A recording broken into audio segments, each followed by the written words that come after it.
brought to you by Nova शुद्ध घी। जब जब खाए दिल खुश हो जाए, सदियों का नोवा शुद्ध देसी घी, सपना स्वस्थ भारत का। I love घी घी घी घी घी।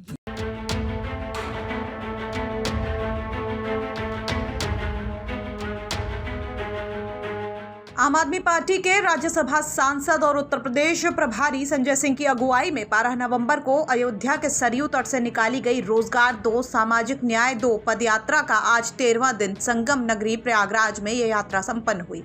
खुद संजय सिंह इस यात्रा को लेकर संगम तट पर पहुंचे, जहां उन्होंने संगम के जल में खड़े होकर रोजगार और सामाजिक न्याय के मुद्दों को लेकर लड़ाई आगे भी जारी रखने का संकल्प लिया।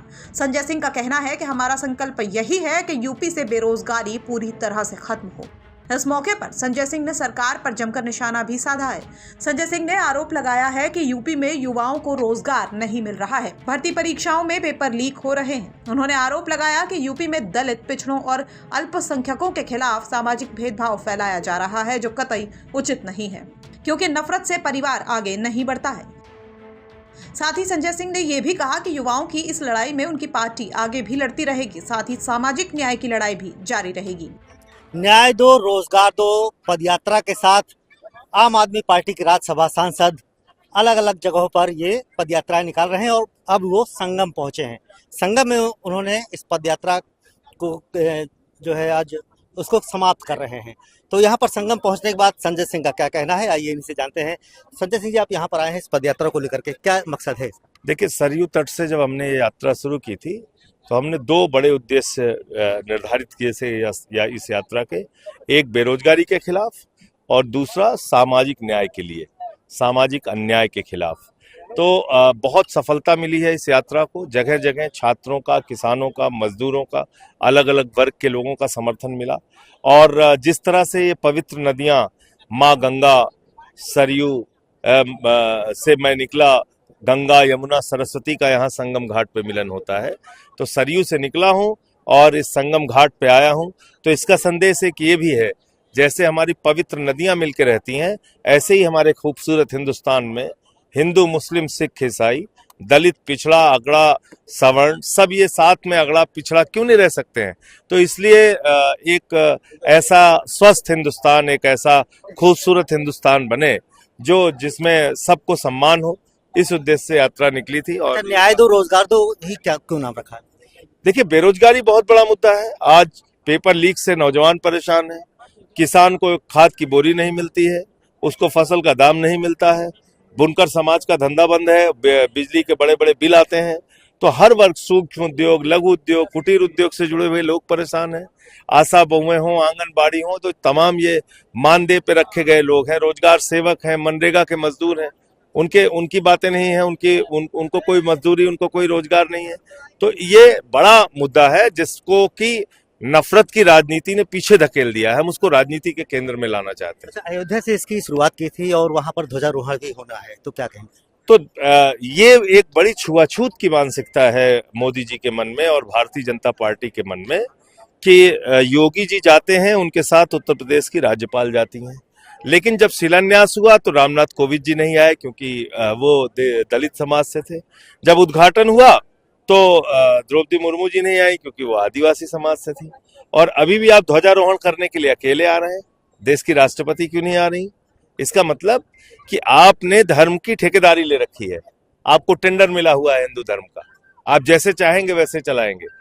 तो ये तो ठीक बात नहीं है। और जब आप ध्वजारोहण करने के लिए आ रहे हैं तो आप बताइए, राम के आदर्शों के लिए आपने क्या किया? उनके राम राज्य की जो कल्पना है उसके लिए आपने क्या किया? राम राज्य की तो कल्पना में पहला सिद्धांत है कि सबके साथ समान दृष्टि से न्याय। वो हो रहा है उत्तर प्रदेश में? भेदभाव हो रहा है, खुलेआम हो रहा है। प्रधानमंत्री कहते हैं हम कपड़े से पहचान लेते हैं, और बाबा जी कहते हैं हम बुलडोजर चलाएंगे सबके ऊपर। तो ये तो ठीक बात नहीं है। अच्छा, आपने संगम को ही क्यों चुना? देखिए, संगम एक, मैंने जैसा आपको बताया, 3 पवित्र नदियों का मिलन है, गंगा, यमुना, सरस्वती। और हिंदुस्तान अलग अलग धर्मों, अलग अलग जातियों से बना हुआ देश है। तो 144 करोड़ लोग एक साथ रहें, यही हमारे खूबसूरत हिंदुस्तान के आगे बढ़ने की कल्पना है।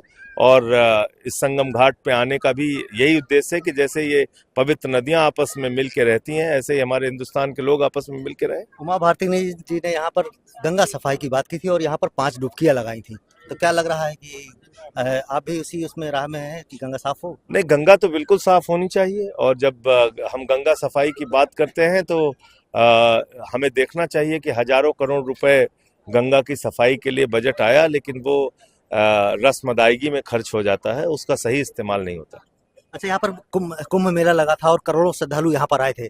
अब ये माघ मेला लगने वाला है, लेकिन ये जो पार्टून पुल है उनको भगवा रंग से रंगा गया है। देखिए, ऐसा है कि भगवा रंग के रंगने से कितना नौकरी मिल गई नौजवानों को, ये बताइए ना। वो कहते हैं गर्व से कहो हिंदू है, हम कह रहे हैं हाँ हिंदू है, हम गर्व से कह रहे हैं। हमारे नौजवानों को नौकरी दीजिए आप। वो हिंदू नहीं है जो बेरोजगार है, लाठी मार रहे हैं आप उनको। गर्व से कहो हिंदू है, हम कह रहे हैं गर्व से हिंदू है। तो रेडी पटरी पे जो दुकान लगाते हैं सोनकर समाज के लोग जो सब्जी बेचते हैं, वो हिंदू नहीं है? उनको आप लाठी से पीटते हैं और बुलडोजर चलाते हैं। गर्व से कहो जागो हिंदू जागो। हम जाग गए, हम सो रहे थे, मान लीजिए रजाई ओढ़ के, हम जाग गए हैं। हम पूछ रहे हैं आपसे एसएससी के पेपर क्यों लीक हो गया भाई? हम जाग गए हैं। हम पूछ रहे हैं आप 2018 से आपने टीचर भर्ती क्यों नहीं किया?